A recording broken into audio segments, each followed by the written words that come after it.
Сведоци сме дека сега нема востановена пракса од лажна пропаганда како она од времето на ВМРО ДПМНЕ, кога пациентите беа принудени да си набавуваат лекарства и реагенси затоа што едноставно аптеката беше празна, а болницата од субјективни причини, односно поради несовесно работење на менаџерите и истакнати членови на ВМРО ДПМНЕ, беше блокирана од извршители за неисплатени обврски кон добавувачите. Проблемите со кои деновиве се соочи болницата, односно нашите вработени пациенти, се од објективна причина. Стануваше збор за сериозен дефект на главната цевка од водоводната мрежа. На санирање на дефектот се работеше темелно со целосна реконструкција и изградба на нова водоводна мрежа за котларата, првпат од нејзината изградба, со што беа создадени услови и парното грејење во болницата е вклучено.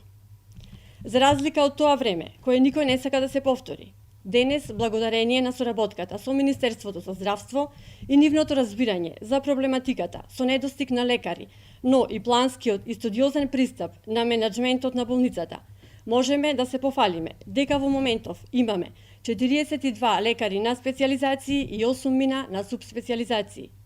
Јавноста треба да знае дека време траењето на лекарските специализации е пропишано со посебни правилници. Тоа е еден долготраен процес на едукација на лекарскиот кадар во време траење од 4 до 6 години. Нашите специализанти, како ќе го завршуваат своето доусовршување, етапно ќе се враќаат и ќе се ставаат на располагање во болницата како нивна матична установа, секако најмногу на задоволство на нашите пациенти кои ќе бидат згрижувани и лекувани од млад и едуциран лекарски кадар. Студиозниот пристап и навременото планирање на специализациите е основниот принцип од кој се раководевме, за разлика од 20-годишното владење на ДПМНЕ, кога едвај десетина избрани партиски подобни лекари ги добиваа државните специализации. Дел од нив и покрај сите лажни ветувања извисија, па сега во ова време на неселективен пристап од наша страна се дел од групата на 50 на лекари кои специализираат. Основната премиса во нашето работење е почитување на позитивните законски прописи. Нема поправка на приватни коли на сметка на болницата, непочитување на процедурите за набавка на мазут, заради што има и соодветни кривични пријави, односно предмет по кој постапува јавното обвинителство.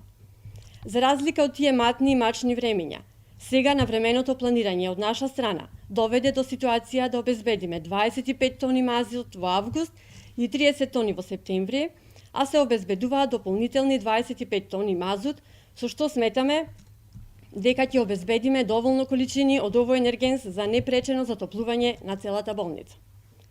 Задоволството е наше, како установа, што е една од ретките во земјава, која што од јуни оваа година ја стави во функција магнетната резонанца.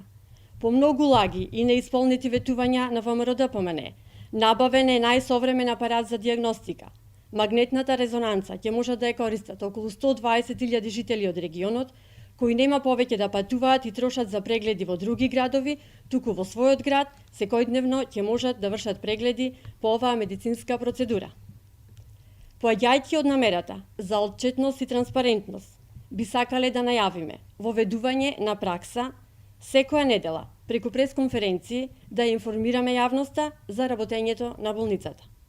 Најдобро оружје против црната пропаганда и лажните вести е презентирање на вистината низ факти и аргументи.